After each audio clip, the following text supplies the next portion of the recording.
नमस्कार दोस्तों। बॉलीवुड की एक ख़ास बात और अजीब भी कह सकते हैं कि यहाँ 5वीं पास भी एजुकेशन की बात करता है। सॉरी, 5वीं फेल भी। ये 5वीं फेल जिन्हें अपने नाम और सिग्नेचर के बाद सिर्फ अलग अलग ब्रांड की शराब और ड्रग्स के नाम लिखने के अलावा शायद ही कुछ आता हो, लेकिन ज्ञान ऐसा पेलेंगे जैसे इनसे बड़ा ज्ञान चोर कोई नहीं है। चोर चोर बोल रहा हूँ, कहीं ये लिखने बैठ जाओ कि गंदा वर्ड यूज कर रहा हूँ। वीडियो में गंदे वर्ड्स यूज नहीं करने चाहिए। खैर, यहाँ 5वीं फेल तो अपने आप को सर्वज्ञानी समझता है, बल्कि जो कुछ गिनती के पढ़े लिखे लोग यहाँ पर आते हैं वो भी इंडस्ट्री के रंग में रंग जाते हैं। उनकी बातें भी इन्हीं चौथी 5वीं फेल की तरह होती है। और एक्ट्रेस तो बॉलीवुड में जाने के बाद में अपने आप को फेमिनिस्ट की देवी समझने लगती है। उसे लगता है कि बस वही है सच्ची और महान फेमिनिस्ट जो औरतों के हक के लिए ईमानदारी से आवाज़ उठाती है। और ये सो कॉल्ड फेमिनिस्ट कितनी ईमानदारी से और कितनी कायदे की आवाज़ उठाती है वो मैं आपको आगे बताऊंगा। आज की वीडियो में मैं जिस कलाकार की बात करूंगा वो है सोना महापात्रा। सोना महापात्रा वैसे तो अपने आप को एक singer, music composer, song writer और प्रोड्यूसर बताती है, लेकिन 20 साल से ज़्यादा के करियर में मुझे इसके 2-3 सॉन्ग्स के अलावा और कोई सॉन्ग्स याद नहीं आता। फिल्म फुकरे का एक सॉन्ग था अंबर सरिया, काफ़ी पसंद किया गया था, पॉपुलर भी हुआ था। और आमिर खान की एक मूवी आई थी तलाश, उसका एक सॉन्ग था जिया लागे ना। इन 2 सॉन्ग्स के अलावा एक टीवी सीरियल था सत्यमेव जयते आमिर खान का, उसमें भी इसने एक सॉन्ग गाया था और वो भी ठीक ठाक पसंद किया गया था। इसके अलावा इसने और भी कोई एक आध गाना गाया हो और जो सक्सेस हुआ हो तो आप उसको जो है एक्सेप्शन के डब्बे में डाल सकते हैं। सोना महापात्रा ने 20 साल के करियर में गाने कम गाए हैं और बकैती के फॉर्म ज़्यादा भरे हैं, लेकिन बावजूद इसके इसकी बातें ऐसी कि बस पूरी दुनिया जहां में यही एक सच्चाई की पुतली बाई है। सोना महापात्रा का जन्म हुआ था 17 जून 1976 को कटक, उड़ीसा में। पिता दिलीप महापात्रा इंडियन नेवी में ऑफिसर थे और माँ नयनतारा एक हाउसवाइफ। 2 बहनें हैं, दोनों छोटी है। इनमें से एक जो है 10-12 साल से सिंगिंग कर रही है और इसी इंडस्ट्री में सिंगिंग कर रही है, लेकिन मैं अभी भी उसका गाना ढूंढ रहा हूँ कि सिंगर है तो कम से कम कोई तो गाना उसका मिलेगा। फिल्मी सॉन्ग, इंडिपेंडेंट एल्बम सॉन्ग, कोई अलग से परफॉर्मेंस या कोई जागरण में गाना, कुछ नहीं मिला है। सोना महापात्रा की स्कूलिंग अलग अलग जगहों से हुई है क्योंकि इसके जो फादर थे वो नेवी में ऑफिसर थे, तो ट्रांसफ़र उनके होते रहते थे। सोना ने अपनी इंजीनियरिंग की पढ़ाई की, डिग्री ली और इंजीनियरिंग करने के बाद में इसने MBA की पढ़ाई भी ली। डिग्री लेकर जॉब करने लगी। सोना ने अपना कैरियर मारिको कंपनी में एक ब्रांड मैनेजर के रूप में स्टार्ट किया। कुछ साल जॉब करने के बाद इसने अपनी जॉब से रिजाइन कर दिया और सिंगिंग में ट्राई करने लगी। सिंगिंग में पहला मिनी ब्रेक मिला जब इसने कुछ एड्स के लिए जिंगल्स गाए। क्लोजअप टूथपेस्ट के लिए पास आओना की लाइंस काफ़ी फेमस हुई थी जो इसी ने गाई थी। इसके अलावा और भी कई एड्स के लिए इसने जिंगल्स गाए जो काफ़ी ज़्यादा पॉपुलर भी हुए थे। फिल्मों में पहला ब्रेक मिला साल 2006 में फिल्म फैमिली में। इसके बाद 2011 तक इसने 2-3 फिल्मों में 2-3 सॉन्ग्स जरूर गाए, लेकिन पहचान नहीं मिली। फिर आया साल 2011 एक नई रोशनी लेकर। एक नई रोशनी का नाम था आमिर खान। आमिर खान ने 2011 में एक मूवी प्रोड्यूस की थी, डेली बेली। इमरान खान जो कि आमिर खान का भांजा है वो उसमें लीड रोल में था। इस फिल्म में इसने 2 गाने गाए और यहीं से सोना ने जो है गाना गाना शुरू कर दिया। एक पुराना गाना, मैं का करूँ राम मुझे बुढ़ा मिल गया। यानी यहाँ से आमिर और सोना का याराना शुरू हो गया था। हालांकि सोना महापात्रा भी उस समय मैरिड थी। राम संपत नाम का एक म्यूजिक डायरेक्टर है, इससे उसकी शादी हुई है। सोना और राम संपत की मोहब्बत उस समय हुई थी जब सोना टीवी एड्स के लिए जिंगल्स गा रही थी। पहली मुलाकात इनकी सोना जिस टाइम जॉब करती थी उस दौरान हुई थी। इसके बाद इन्होंने शादी की 2005 में और 2 इनके नन्हे मुन्ने बच्चे हैं। लेकिन डेली बेली फिल्म के दौरान आमिर संग गहरी वाली दोस्ती हुई तो भाई आमिर को भी ख्याल तो रखना ही था। तो आमिर ने 2012 में अपनी फिल्म तलाश में एक गाना दे दिया इसको, जिया लागे ना। सॉन्ग काफ़ी अच्छा था और लेकिन फिल्म जो है बुरी तरह से फ्लॉप हो गई थी, तो सॉन्ग जो है बहुत ज़्यादा पॉपुलर नहीं हो पाया। इसके बाद 2013 में फुकरे फिल्म आई। फुकरे का गाना अंबर सरिया जो बहुत ज़्यादा पसंद किया गया और बहुत ज़्यादा उसको पॉपुलैरिटी भी मिली थी। अंबर सरिया जो गाना था वो कहीं ना कहीं थोड़ा बहुत तलाश मूवी का जो जिया लागे ना गाना था उसके जैसा फील देता है। लेकिन अंबर सरिया एक बहुत बड़ी सक्सेस वाला गाना था, तो काफ़ी पॉपुलर होने की वजह से सोना महापात्रा का नाम भी थोड़ा सा पॉपुलर हुआ था। इसके बाद इसे हर साल सिर्फ एक एक सॉन्ग मिले गाने के लिए, और 2016 के बाद 4 साल तक ये कहाँ रही, कहाँ गई, क्या किया, क्या कराया, कहाँ खेती की, कहाँ टिंडे तोड़े, कुछ नहीं पता। क्योंकि 2016 ग्लोबल बाबा नाम की एक लो बजट मूवी में इसने गाना गाया था और इसने उसके बाद में सीधे 2020 में छलांग मारी। लेकिन इन 4 सालों में ये आमिर खान के साथ में या उसकी बेटी के साथ में ज़रूर दिखती रहती थी। आमिर खान शादीशुदा था और अगर उसे टंकी से पानी किसी को सप्लाई करना है तो वो उसे घर कैसे बुलाए, कोई तो रीज़न होना चाहिए ना, कोई तो बहाना होना चाहिए ना। तो सोना ने आमिर की बेटी को दोस्त बना लिया। अब कौन उंगली उठाएगा, ना खुद पति ना टंकी वाले छुटके खान की वाइफ। वैसे आमिर खान ने डेली बेली मूवी के बाद इससे अपने टीवी शो सत्यमेव जयते में भी एक सॉन्ग गवाया था जो काफ़ी पॉपुलर हुआ था। उस समय सत्यमेव जयते काफ़ी अच्छा चला। आमिर खान और सोना उसी समय से एक दूसरे के साथ में याराना निभा रहे हैं। इसके अलावा सोना ने 2015-16 तक कुछ नॉन फिल्मी गाने भी गाए, लेकिन बस गाए, सुने किसी ने नहीं है।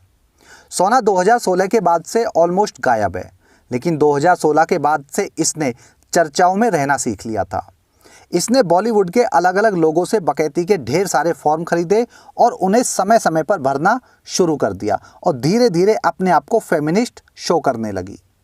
अभी कुछ समय पहले चुलमान दादू की फिल्म आई थी सुल्तान। तब चुल्लू दादू ने एक स्टेटमेंट दिया था कि इस फिल्म की शूटिंग करके, मतलब बड़े बड़े रेसलर से फाइट सीन शूट करके, वो ऐसे फील करता है जैसे कोई रेप पीड़िता महसूस करती है।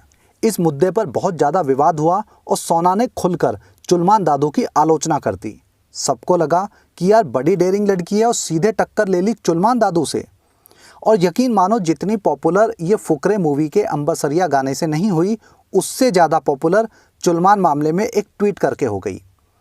इसी तरह एक बार इसे IIT बॉम्बे के लिए एनुअल फंक्शन में परफॉर्म करने के लिए अप्रोच किया गया, लेकिन कॉलेज मैनेजमेंट ने कहा कि आप अगर किसी मेल आर्टिस्ट को अपने साथ रखना चाहती हैं तो रख सकती हैं।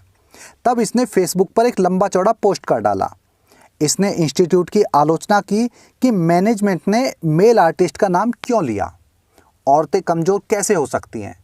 जबकि इंस्टीट्यूट की तरफ से इसके बाद में जवाब आया था कि हमने तो कहीं ये लिखा ही नहीं कि औरतें कमज़ोर होती हैं, हमने सिर्फ ये लिखा कि फीमेल टीम में मेल आर्टिस्ट भी होंगे तो थोड़ा सा बैलेंस बना रहेगा और कॉलेज के स्टूडेंट भी ज़्यादा से एंजॉय कर पाएंगे। अगर आर्टिस्ट ज़्यादा होंगे तो ज़्यादा एंजॉय करेंगे।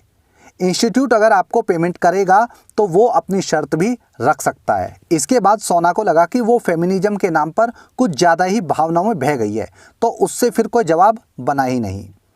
इसी तरह कंगना रनौत और अध्ययन सुमन के मामले में भी इसने अपनी टांग घुसाई और दोस्त कंगना को सपोर्ट कर दिया और अध्ययन सुमन की बहुत ज़्यादा आलोचना की। वहीं एक पत्रकार ने सोना से इसी मुद्दे पर कुछ सवाल पूछे। पत्रकार ने पूछा कि जब कंगना और अध्ययन रिलेशन में थे तो क्या वो उन दोनों से एक साथ मिलती थी, मुलाकात होती थी। तब सोना ने कहा कि उसे तो उस समय इनके अफेयर के बारे में पता ही नहीं था, अफेयर की खबर तो सोशल मीडिया से पता चली। तब पत्रकार ने पूछा कि आपको साथ रहने के बावजूद, यानी दोस्त होने के बावजूद, अपनी फ्रेंड के अफेयर का पता ही नहीं था, लेकिन ये पता है कि कंगना ने अध्ययन सुमन को फिजिकल एब्यूज किया था या अध्ययन सुमन की ब्लैक मैजिक वाली जो बात है वो झूठी है। तब सोना ने कहा कि एक लड़की कभी भी आदमी पर हाथ नहीं उठा सकती, और रही बात ब्लैक मैजिक की, तो मैं अध्ययन सुमन से भले ही कभी ना मिली ना बात की, लेकिन मुझे पता है वो झूठ बोल रहा है। जब मैंने ये स्टेटमेंट पढ़ा तो मैं उस समय सोफ़े पर लेटा हुआ था, ऐसे ही बड़े आराम से घर में। मैं उठा, मैंने मोबाइल से सोना की इमेज ओपन करके उसको सामने रखा और मतलब एकदम पूरे विधि विधान से उसे दंडवत प्रणाम किया और भगवान जी को धन्यवाद बोला और कहा कि प्रभु, आज मेरा मानव जीवन सही मायने में सफल हुआ कि मैं ऐसी महान ज्ञानियों से इस तरह का ज्ञान ले पा रहा हूँ।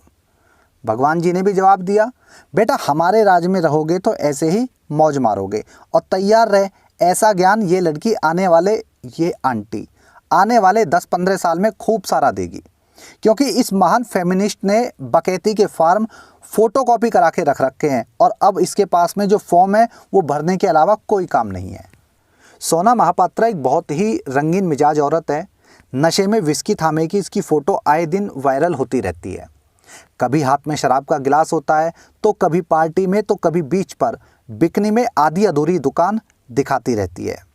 फिर सोशल मीडिया पर आकर नशाखोरी और अय्याशी पर प्रवचन देना ही इसका काम रह जाता है। अभी कुछ दिन पहले आमिर खान की बेटी आयरा खान के बर्थडे पर जब वो अपने बाप के सामने बिकनी में काट रही थी, केक काट रही थी, तो उस पर काफ़ी ज़्यादा विवाद हो गया। उसे भी ये बाद में जो है सपोर्ट करने उतर गई और बाप बेटी को 1.5 पीस कपड़ों में एक साथ पार्टी करने को इसने सही ठहरा दिया। इसके अलावा 2018 में मीटू मूवमेंट के दौरान इसने कैलाश खेर और अनु मलिक पर यौन शोषण के आरोप लगाए थे और कहा कि उन दोनों ने उसके खेत में पानी देने की ज़बरदस्ती कोशिश की थी। हालांकि अनु मलिक को बाद में राष्ट्रीय महिला आयोग ने अपनी जांच में निर्दोष पाया और क्लीन चिट दे दी थी। सोना महापात्रा हमेशा अपने बयानों से सुर्खियों में रहना चाहती है और अब उसका मकसद सिर्फ विवादित बयान देकर लोगों को ये बताना रह गया है कि मार्केट में वो अभी भी दौड़ लगाना चाहती है। सोना महापात्रा ने अभी हाल ही में साजिद खान के बिग बॉस में जाने पर भी चुलमान व साजिद की खुलकर आलोचना की है। सोना महापात्रा ने जितने गाने नहीं गाए हैं उससे ज़्यादा इसकी लाइफ में विवाद जुड़े हुए हैं। सोना महापात्रा ने एक बार उड़ीसा में एक कॉन्सर्ट किया था। वहाँ सोना ने 17वीं शताब्दी में एक संत द्वारा लिखे गए एक भक्ति गीत को गाया, जिस पर काफ़ी ज़्यादा विवाद हो गया था। वहाँ के लोगों का कहना था कि सोना ने गीत के कवि का नाम और गीत के जो एक्चुअल बोल थे वो जानबूझकर बदल दिए और उनका गलत उच्चारण कर दिया। इसके अलावा उड़ीसा के लोगों ने कहा कि सोना एक भक्ति गीत गा रही थी तो उसको थोड़ी सी तहजीब होनी चाहिए थी।